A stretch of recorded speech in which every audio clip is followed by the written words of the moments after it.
Hey everybody, my name's Jack from Jack's Meat Shack, and today we're going to cook a 5 kilogram bronze turkey on the Weber Rotisserie. So as you can see, I've just removed the giblets and now we're just untying the turkey. Each of their birds from Herb Fed come with a little packet of fresh herbs that I plan to stuff inside the carcass.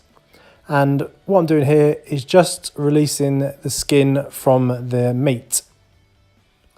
So I'm just releasing the skin from the actual breast meat and the leg meat. This is so we can season directly onto that meat. Otherwise, you would just be wasting your seasoning on the skin and it's not going to penetrate through that skin.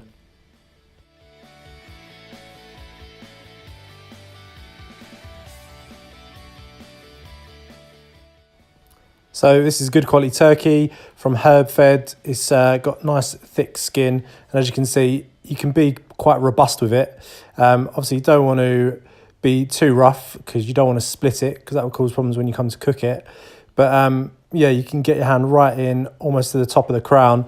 This is ideal because all your seasoning is then going to go on the meat and make it taste delicious. So yeah, as you can see here, it's almost all released.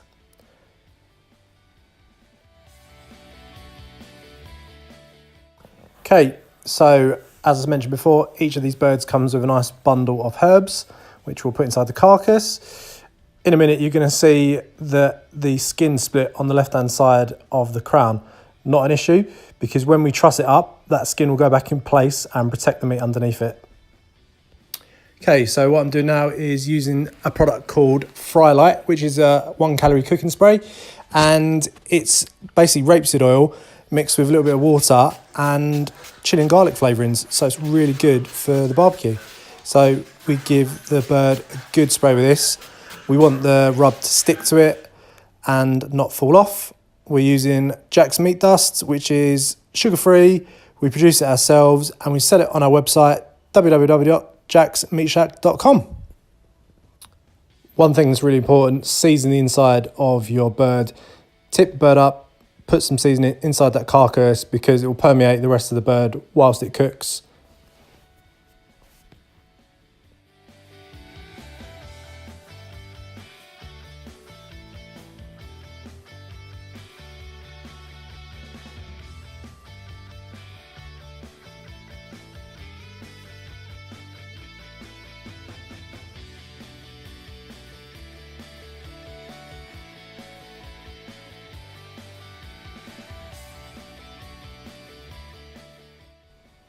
Okay, so the birds had a nice covering, head to toe of the spice rub.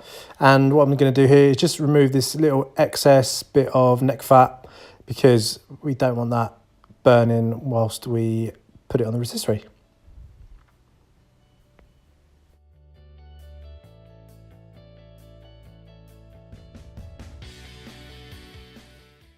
Okay, so we're ready to put this bird on. I plan to cook it around 160 degrees on the Weber Rotisserie for roughly 3 hours, I reckon. So what I'm going to do here is just use the rotisserie steel, push it straight through the centre of the bird, out the other side, and use the fasteners to keep it in place. Once the bird's on the rotisserie, we don't really need to do too much. We want to check on it once every 45 minutes, I would say, but that's about it.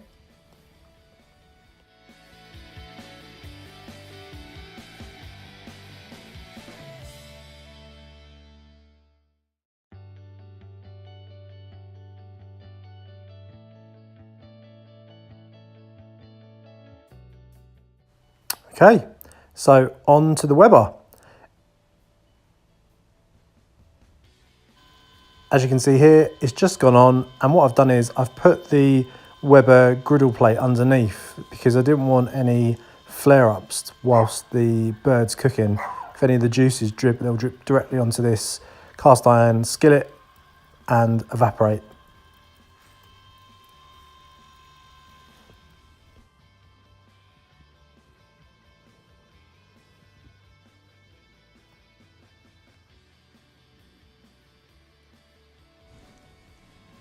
So as you can see, we're holding just above the 160 mark, which is ideal. And this is about 45 minutes into the cook. As you can see, starting to brown up nicely. No burnt bits, looks like it's cooking evenly all round. It's a good sign.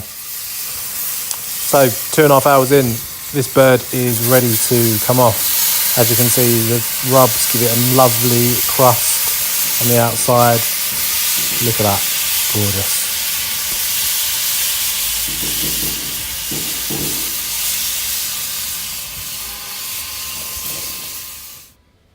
So here we have it, 2.5 hours, 160 degrees, 5K turkey, done. Just a case now of removing the rotisserie steel. Careful, this is hot. And then undoing the trussing, which is just butcher string. Just keeps the legs and wings in place. Unlike when you cook a chicken on the rotisserie, you want the legs to dangle and flap. But with the turkey, you want it to keep still. So here we are, just cutting some meat off the breast. As you can see, lovely and juicy.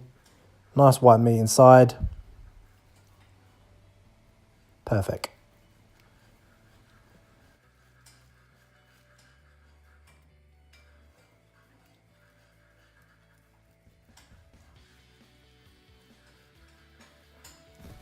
And we don't want to waste any of them juices that are coming out of the bird. So what we do is just, before we serve the meat, we just give it the meat a little bath in that, little lovely bath, and then we put it on the plates. I hope you've enjoyed what we've done here today. If you want any more videos, suggestions, anything you want to see cooked, drop me a line, www.jacksmeatshack.com or jacksmeatshack on Instagram. And I hope you have a good day. See you all soon.